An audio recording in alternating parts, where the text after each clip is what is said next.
एक शादीशुदा जोड़े को शादी के 11 साल बाद एक लड़का हुआ। वे एक दूसरे के साथ बहुत प्यार से रहते थे और उनका लड़का उनकी आंखों का तारा था। एक सुबह जब वह लड़का तकरीबन 2 साल का था, पति ने एक दवाई की बोतल खुली देखी। उसे काम पर जाने के लिए देरी हो रही थी, इसलिए उसने अपनी पत्नी से उस बोतल को ढक्कन लगाने और अलमारी में रखने को कहा।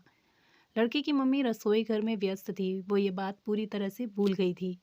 लड़के ने वो बोतल देखी और खेलने के इरादे से उस बोतल की ओर गया। बोतल के कलर ने उसे मोह लिया था, इसलिए उसने उसमें की दवाई पूरी पी ली थी। उस दवाई की छोटे बच्चों को छोटी सी मात्रा भी खतरनाक साबित हो सकती थी। जब वह लड़का नीचे गिरा, तब उसकी मम्मी उसे जल्द से जल्द अस्पताल ले गई, जहां उसकी मौत हो गई। उसकी मम्मी पूरी तरह से हैरान हो गई थी। वह डर गई थी कि कैसे वो अब अपने पति का सामना करेगी। जब लड़के के परेशान पिता अस्पताल में आए, तो उन्होंने अपने बेटे को मृत पाया और अपनी पत्नी की ओर देखते हुए सिर्फ 4 शब्द कहे। आपको क्या लगता है कौन से 4 शब्द होंगे वो? पति ने सिर्फ इतना ही कहा, आई लव यू डार्लिंग। उसके पति का ऐसा व्यवहार आश्चर्यचकित करने वाला था। उसका लड़का मर चुका था, वो उसे कभी वापस नहीं ला सकता था और वो उसकी पत्नी में भी कोई कसूर नहीं ढूंढ सकता था। इसके अलावा आगे उसने खुद ने वह बोतल उठा के बाजू में रख दी होती, तो आज उसके साथ वह सब ना होता। वो किसी पर भी इल्ज़ाम नहीं लगा सकता था।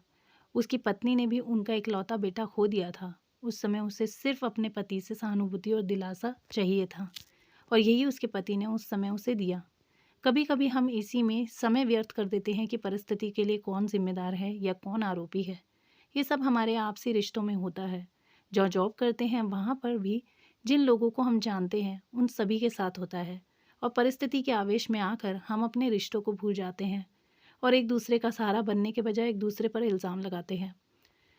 कुछ भी हो जाए, हम उस व्यक्ति को कभी भी नहीं भूल सकते जिसे हम प्रेम करते हैं। इसीलिए जीवन में जो आसान है उसे प्रेम करो। आपके पास अभी जो है उसे जमा करो और अपनी तकलीफ़ों को विचार कर करके बढ़ाने के बजाय उन्हें भूल जाओ।